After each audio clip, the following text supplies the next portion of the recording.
here? Yeah. Ooh, testing.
Good morning.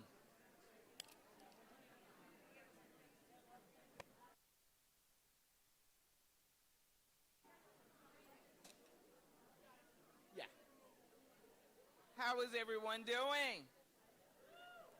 Oh, okay. All right, we're going to go ahead and get started. We have about, I think, 50 minutes or so, and I'm going to share my platform this morning with Leanne, who's going to go over some information with you about committees that will be on campus this semester. But I wanted to take this moment to say thank you. Thank you for coming. Welcome back to the fall semester, and we're going to get moving. So, Courtney, let's go. All right. So, we're talking about, and it did shift. We're talking about this morning, the first thing I wanted to do, honestly, was just to give a little bit of who I am. And you've heard, about the travels and all of that yesterday, but, deep down, who I am really falls into 4 categories. I took the Strength Finder test a couple weeks ago just to see where I fell out of the 34 themes, and there were 4 that popped up. One is relator. I build relationships. I like people. And so as I'm walking around and I am talking to you, you will see me hanging out in the courtyard. You will see me hanging out by the classrooms. You'll see me in the hallways. I just walk. I walk, I talk, I listen. Connectedness. I want to know who you are. And so if it appears that I'm asking a whole lot of questions, it's so I can kind of category in my mind as to the person you are, why you're here, what you're doing. Because what you are and who you are is important to me. Positivity. We are here a lot. What I feel is important in my life at this time, in this season, is peace. I want peace in my home, and I want peace in my job, because those are the 2 places that I spend the most time in. And so when problems arise, I want to look at the problems, I want to know what the problem is, and then I want to come up with a solution. I want to solve it. So, I don't do well with rumors. If you hear things and it troubles you, come talk. I heard this. Is it true? Well, I don't know. Let's find out, because usually I am the last to know. But I don't mind asking questions so that we can figure out what is going on. And lastly, I'm a learner. I enjoy school. So just going for the sake of going. I want to learn a new language. I talked to the department chair of music. I want to learn an instrument. Yes. All right. I just like to learn. I like to read. I want to know things. And in knowing things, you broaden who you are. You seem to understand, and you seem to be a little bit more calm. And so in knowing who I am, hopefully will help me understand who you are. There is not a question that you cannot ask me that if I have an answer to, I won't give it to you, or if I need to go find it, that I won't search. It helps me because the other one that didn't pop up on the list was responsibility. I take ownership. So if I say I'm going to do something, I'm going to do it. And if I can't do it after I've tried every which way possible, I'm going to come and talk to you and tell you why. Can we look for something else? Is there another option? I don't like things that are carrying my name to be looked at in a negative way. That is important to me. And because of that, that means that I wanted to come up with a vision for the campus just for our group. I know Kirsten has a vision, the district has a vision, but my vision for Northeast Campus is really to foster an environment where professionalism, respect, and collaboration define everything we do. We need to be professionals. We need to be respectful. We need to collaborate. If we're going to move into this next frame, we got to work together. That really is not optional. We'll model integrity, transparency, and value every voice. I want to hear what you're thinking. I want to hear what you want to do. And as I said yesterday, sometimes the answer is going to be no. We just can't do it now. And whether that's because of funding, whether it's just not the right time, sometimes the answer just has to be no. But sometimes the answer will be yes. Absolutely. Let's move forward. Let's go. So always have a plan, even when the answer is no, because maybe it's just no right this second. We want to work together across disciplines, innovate, support student success, and strengthen our campus community. I want us to be close. And not close in that we always have to be friends, not that we always have to go to lunch together, not that we have to hang out after work unless you want to go to the bowling alley. But more so that if there is a need, that you know you can turn to the next person and say, can you help me? And know that that person will try. That is all that I am asking. We don't have to be buddies. We don't have to, be that, oh my God, we're all going to hang out after work. Because that really isn't who I am. I don't want to hang out with no. Once I leave here, I just want to go home to the bowling alley or church. One of the three. But I think it's important that we can know without a shadow of a doubt that we can lean on one another. Courtney? So who will I be to you? I will be the professional. So if we have a disagreement, you will never find me yelling at you in the hallway. You will never find me yelling at you in the office.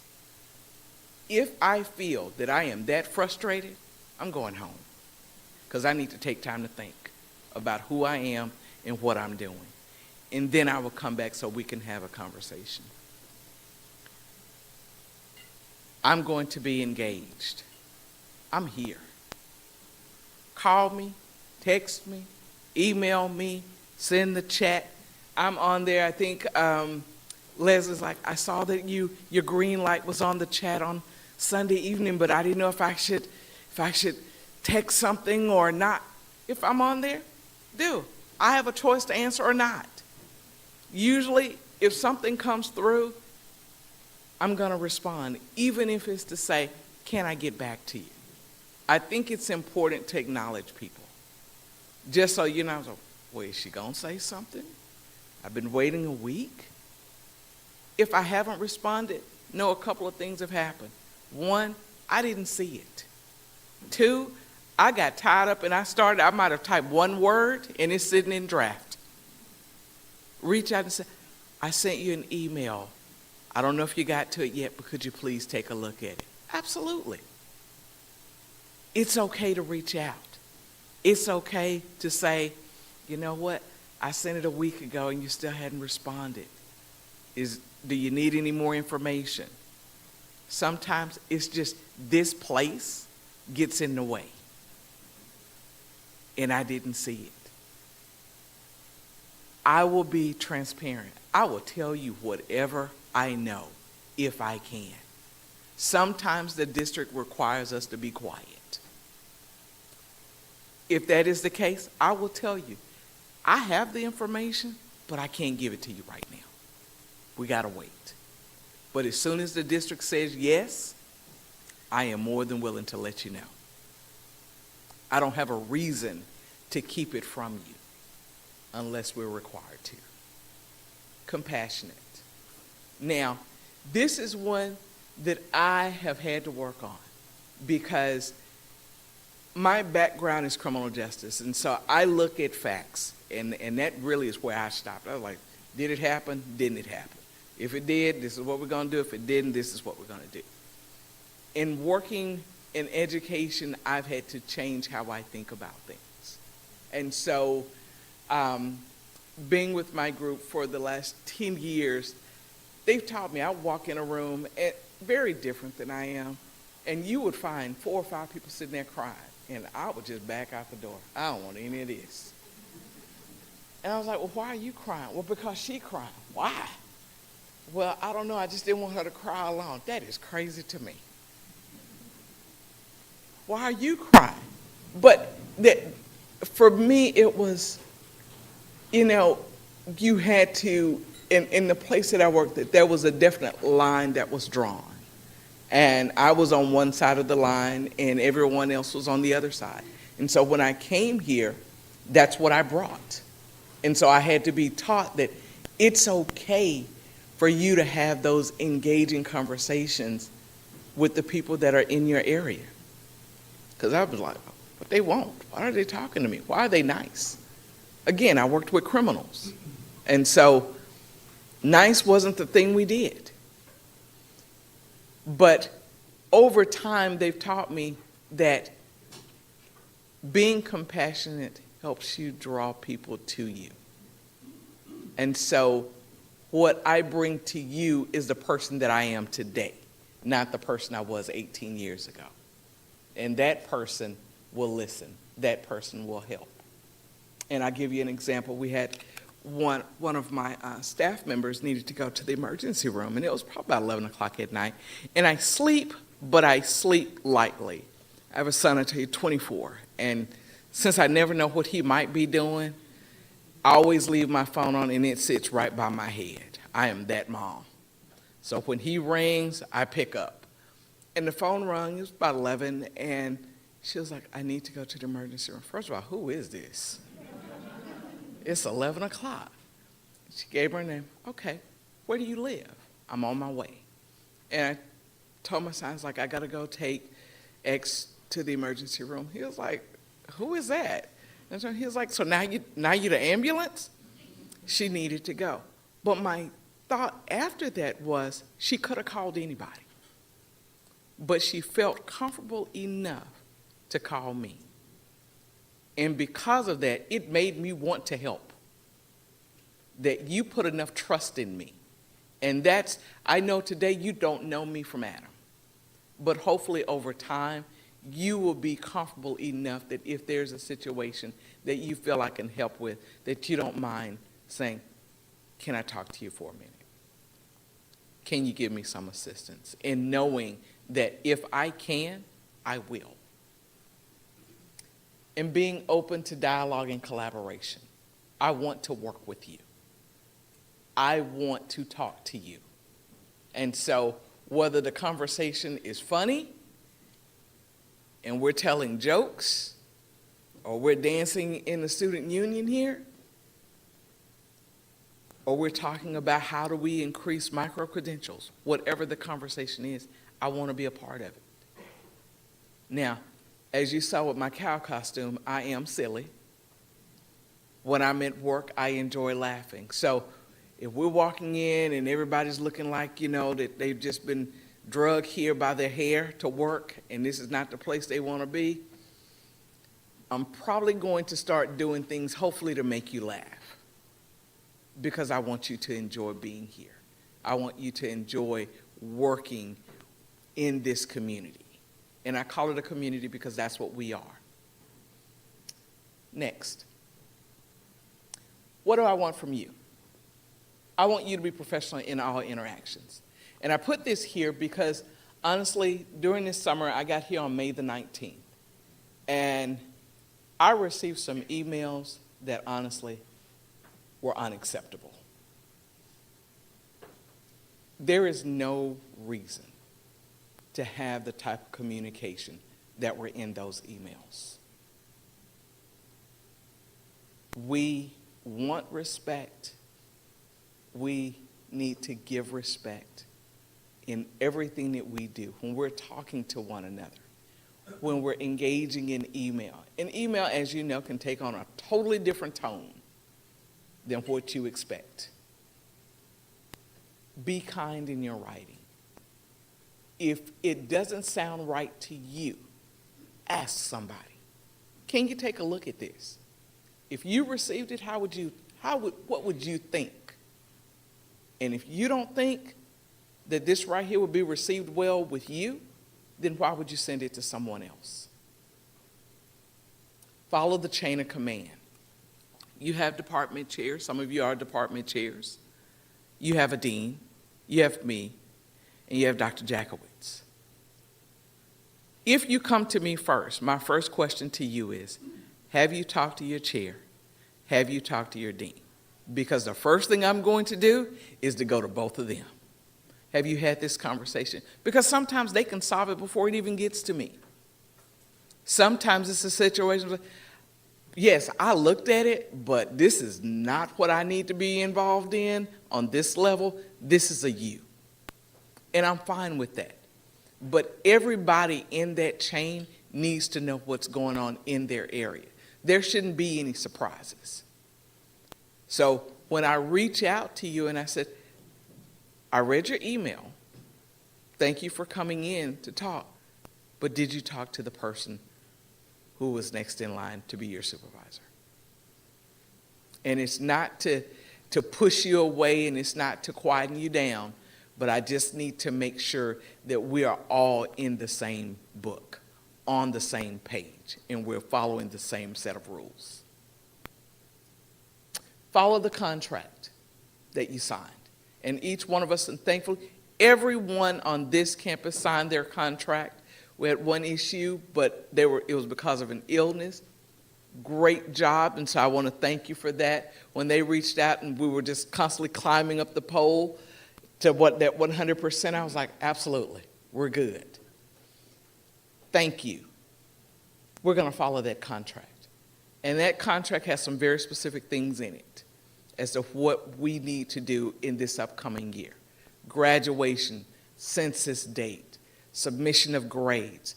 Make sure that you're following your contract. Make sure that you're doing the job duties that you were assigned.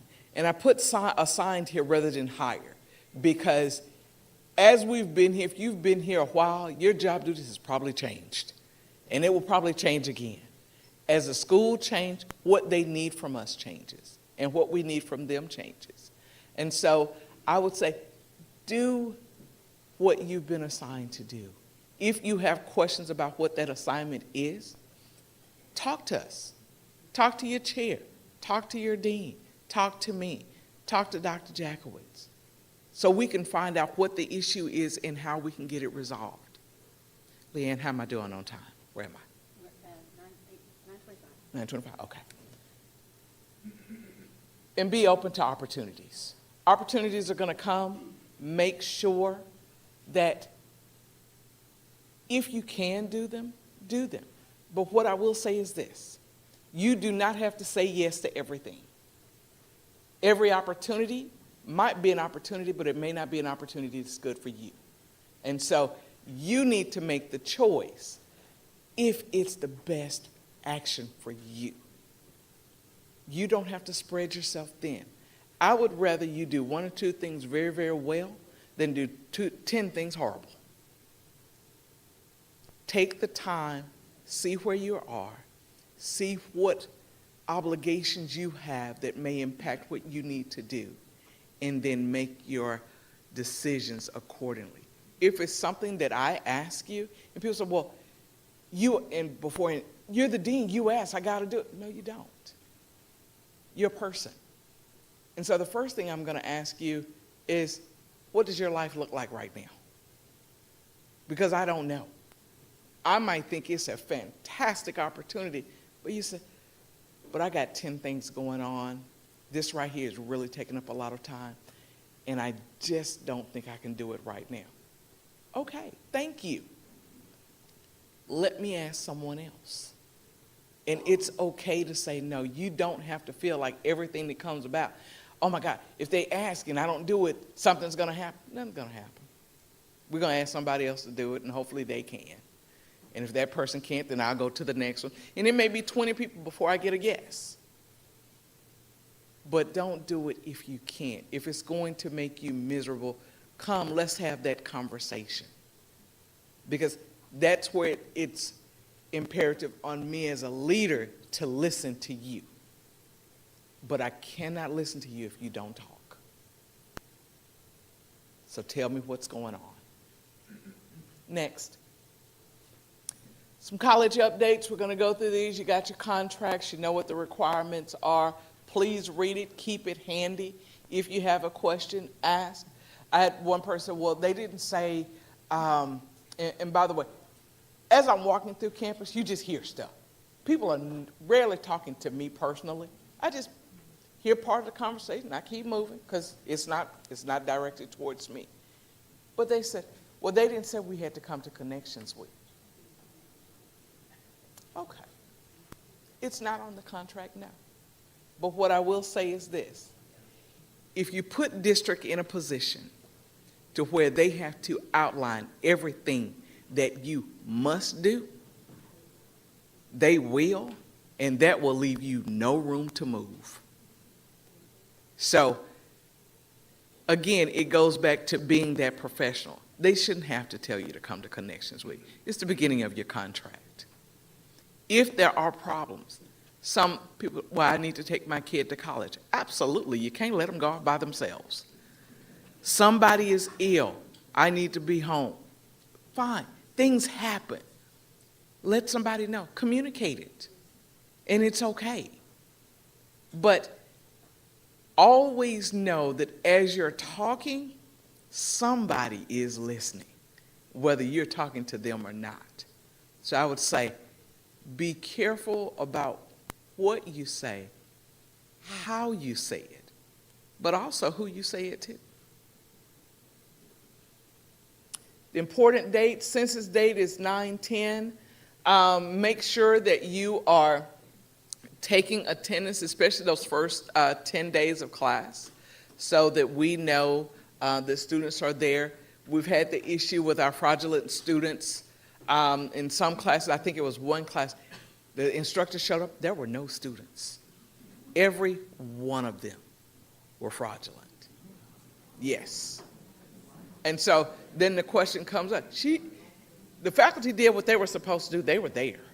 They thought they had a class. They had prepared. They don't. How do we handle this? And so those are things that we have to look out for. If the students aren't showing up, we need to know. But also, you are really that direct link of that student getting their refunds for financial aid.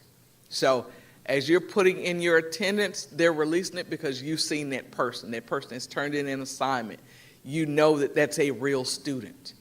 If we're not taking attendance, there's no way for them to know, and there's no way for them to get their financial aid. So make sure that we're on that. Last day to drop is December 4th, and I only put on the 16-week. You can go in the Academic Council calendar and get the 12-week and the 10-week courses for you.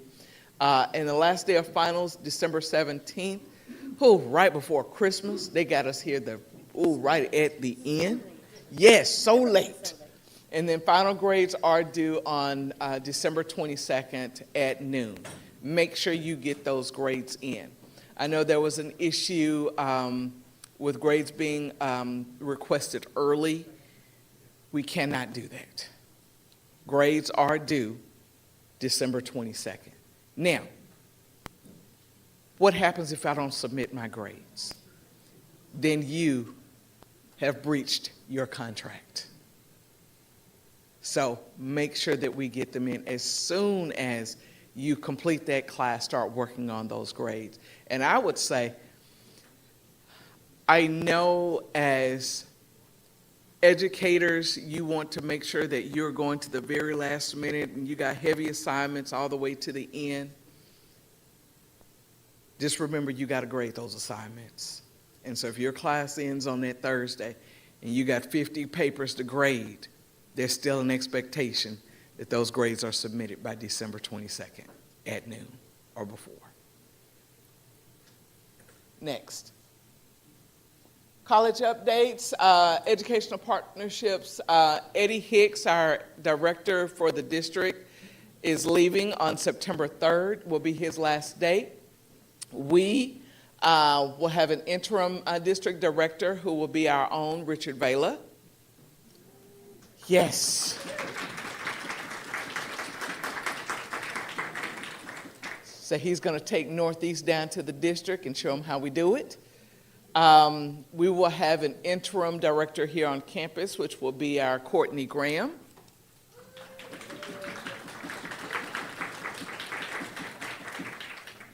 And our dual credit courses, we just want to make sure that you understand as the number or the percentage of dual credit courses we have increased, we are going to basically need all hands on deck. That means that, yes, in the beginning, you might not have been asked to teach a dual credit class, but where we are now, it really leaves no options. We all have to teach them.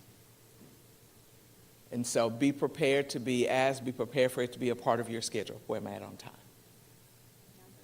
Okay, 2 minutes.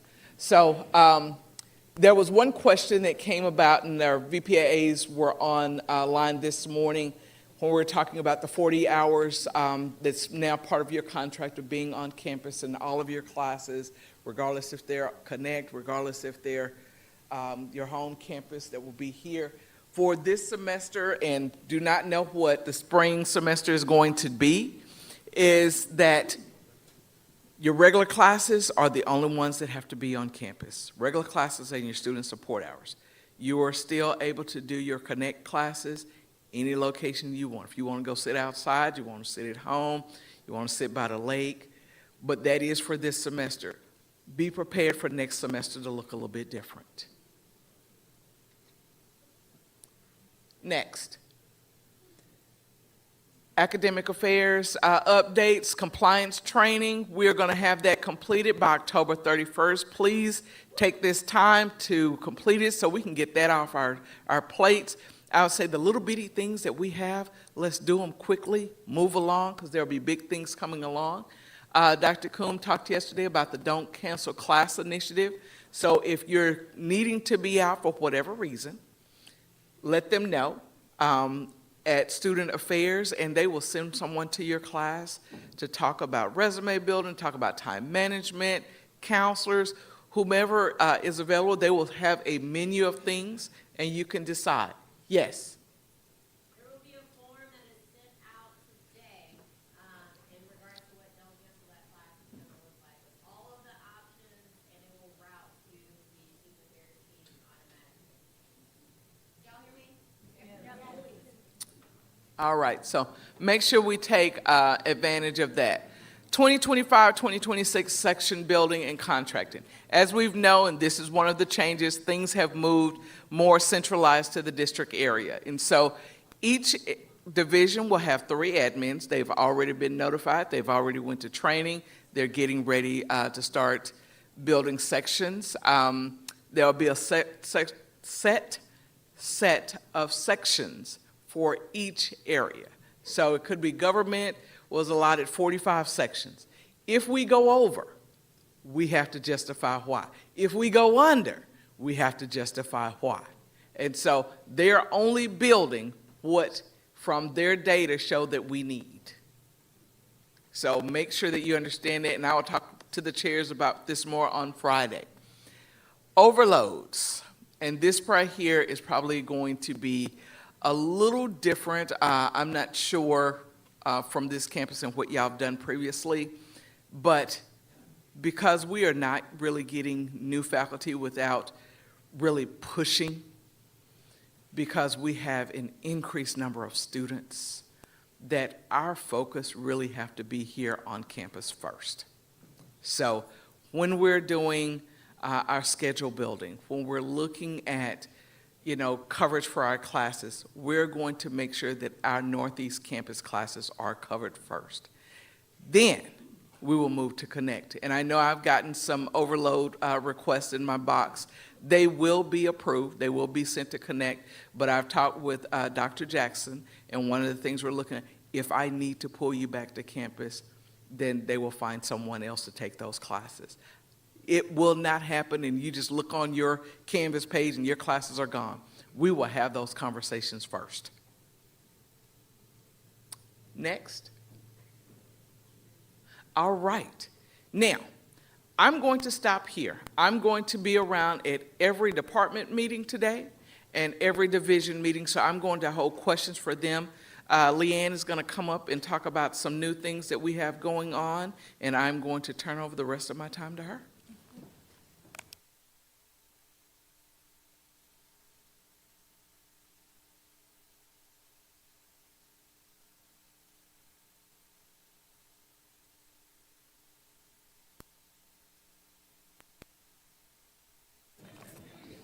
Hi, me again. How y'all doing? But I want to start with some breaking news. Can you click again, Courtney? I'm sorry, I didn't know that I wouldn't have the clicker. Late yesterday afternoon, the JCC was notified that the proposal that we worked on over the summer that would be in compliance with Senate Bill 37 to allow for the continuation of our Faculty Association and Senates is actually going to be on the board meeting agenda this Thursday. So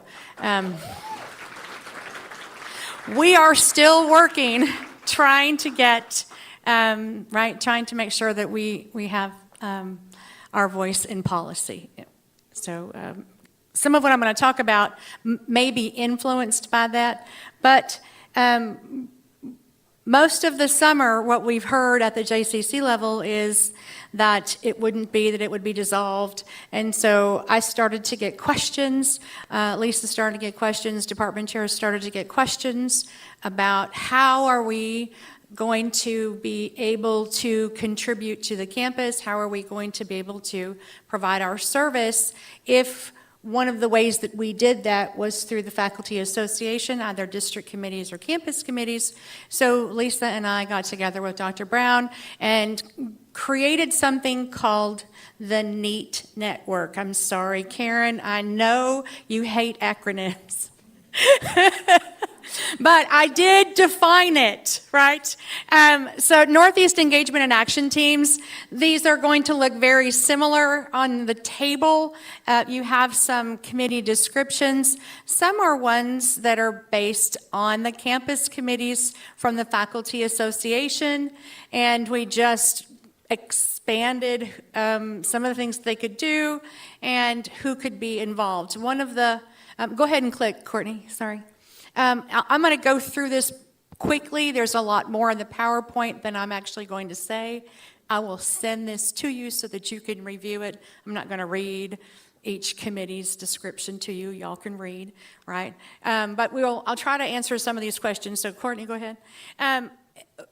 Like I said, they're based on the existing campus faculty association committee structures, and it allows for all campus stakeholders to get involved in areas dealing with student success, health and wellness for the campus, employee morale, and anything that you think is important. We have a place where we couldn't possibly have thought up everything. So if there's something that you would like to do and that you don't see in there, then we have a place for that too. It encourages collaboration, and the structure is going to be very similar to how we have our faculty association committees structured, where we have a liaison, and they help get the committee started, and the committee chooses the chair, and the chair, secretary, and someone who's a scribe, and when they meet and when they report back. But we wanted to tie it to a member of the PCAB, the President's Cabinet, so that we had a formal structure that would allow us to get funding for projects if we needed it, or approval, or just to make sure that we're being held accountable. Okay, go ahead.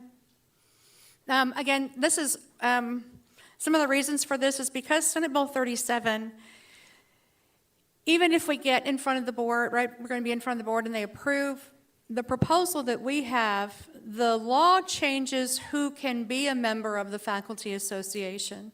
It allows for full-time faculty and librarians, but none of the other members of the faculty association that have been an integral part of our campus and our teams. And so having this aligned separately outside of that faculty association structure will allow other people on campus to stay involved, continue to be involved, and broaden those opportunities.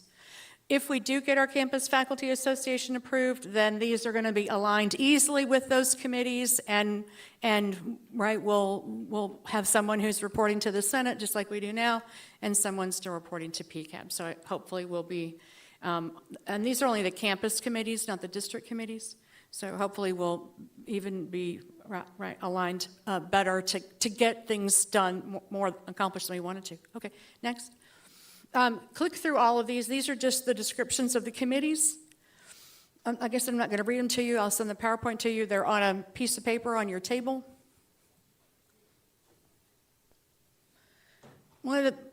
Go ahead, click again. Who can be involved? That was a big deal. Everyone. Everyone on campus can be involved. It isn't just tied to someone who's in the faculty association. Click again. Again, how they're structured, we're going to align to the PCAB so that we have a liaison there. There are some broad categories there. And as I said, we have allowed for new ideas, things we couldn't possibly have thought of, right? And what I would ask you to do in order to tier the structures and to not overwhelm a bunch of administrators or people who are on the PCAB is if you can find a committee where your idea could be a subcommittee of, right, we can help align that and maybe make that a little bit easier. Okay. So we'll have a more detailed information session on Friday, September 12th at 9:30 in NBSS 1103. I have reserved, in the event, right, that the Faculty Association is allowed to continue the way that we hope it's going to be, I have all of these meetings and rooms reserved for the whole year. I didn't send those I didn't send those invites out to you because we didn't know what it's going to look like. So I didn't want to, right, go, oh, there's this faculty association meeting when there may not be one. But I still have the rooms and space reserved. So the first one would be Friday, September 12th at 9:30 over in the community room. And we'll have more people involved. Maybe we'll have people who are on the PCAB who can be there, who can talk about liaisons. I've got a QR code I'm going to show you in just a minute that I did. I know y'all are so tired of the QR codes. I'm going to get with Courtney, hopefully, and get a smart sheet where y'all can sign up. But I wanted something today where you could go in and say, I'm interested in this. And it's just a ranking. I just have the committees listed. Just rank 1 through, 9. And then there's a space for you to add if there's an idea that you would want to add that we don't have in there. So, but look for that invite. We'll send that out. And next, Courtney. Any questions? No? I can wait. I mean, I know it's right, someone's going to cough one up here in a minute if I'm quiet enough. I didn't do that good of a job. I know that, right? Okay, next screen. There's a QR code for you to sign up and rank that. I'll also send this information out, as I think I have, today's what, tonight? 11 days? Do we have 12 days before I'm no longer the Faculty Association president? If, right? But I will also say the board meeting is Thursday at 6 p.m. It's open to the public. You can also live stream it. So as faculty, I'll send out a message before then. We have our Faculty Association meeting Thursday morning at, what time did we decide that was at? 9:30, 10, right? Kind of 9:30 will be kind of a social get together. Lisa and I are going to bring some refreshments. 10 o'clock, from 10 to 10:30, we're going to stream the training for the new MyTCC attendance procedure. And then from 10:30 until 12:30, we will be in closed session so that faculty, no administrators, will have the opportunity to talk. And we won't know much because the meeting will be that night, but if we find out something between now and then, I'll let you know. Okay, I think that's it. For me? No? Okay, good, thanks.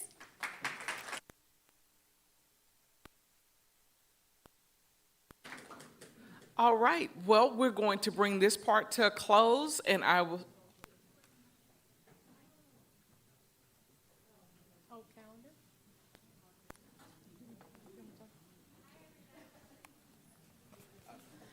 Oh, you got it? Kristen, you got it? No? Hello. Hi, everybody. I'm Kristen Stripling. I'm part of the Office of the President. I know many of you. I'm the coordinator of administrative events. I have been working with academic affairs and student affairs for us to have a calendar for our students and for ourselves that has all of our events. So part of this initiative, I need you to post one of these in all of your classrooms. And the reality is, I need your help doing it. Doing it through facilities was just not realistic. So they already have the stickies on them, command strips. This is going to work all year. If you click on it, you're going to see all the events coming up. And these are actual events that, these aren't going to be meetings or things that would be faculty or staff specific. It's what's open to everyone. And so please encourage your students to start clicking and staying in touch. This is gonna be job fairs. It's gonna be university partners here. It's going to be music concerts. We want to get to a place where all the student clubs, all their meetings are on here. And so there's just really one place. You're gonna also see, we're gonna send you guys an email, probably on Monday from the president's office, that'll have this link. It's gonna have the digest, so you'll see what it looks like. And then it's also gonna have information to sign up for the Northeast events calendar. That calendar is an Outlook calendar that you can join. It's, of course, a tedious process because that's how things work around here, but that will have more faculty, staff specific items on there. It'll have everything on there.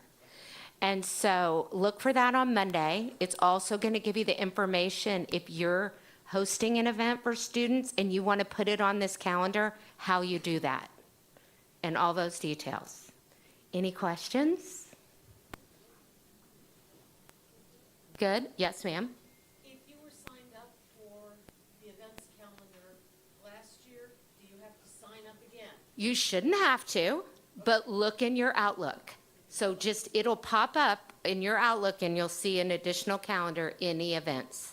So if you don't see it, then yes, please send it. If you want to send it for your whole department, like chairs are in here probably, we can do it that way. However you want to do it, because we've got to get this out to adjuncts as well. So this is a little bit of a grassroots effort. And so we're also working on this being digital on Canvas. So we're hoping that is going to happen by Monday. I'm working on it. So if you'll just please grab one or a couple if somebody's not here and stick them up in your classroom. We'd appreciate it. Thank you.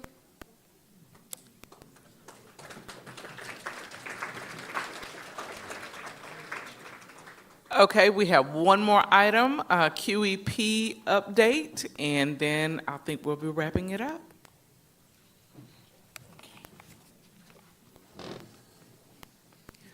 Good morning, and thank you for being here. I haven't been this nervous since the Miss Tennessee pageant when I wore a bathing suit and walked across the stage. Yeah.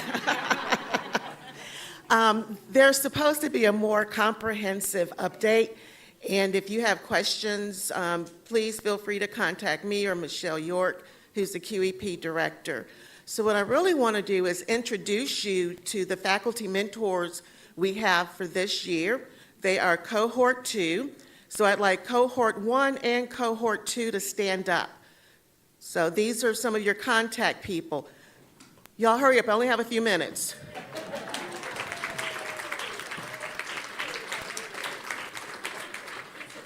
So if you have questions about what the QEP is, we're mentoring students who are first time in college, who are TSI liable, and we actually get to them through our STSC classes. But if you have students in your class who might benefit from some mentoring, please get in touch with us and we'll be happy to work with them. So Cohort 3 applications will open within the next few weeks, so be looking for communication about that. And I hope you all have a wonderful semester. Thank you.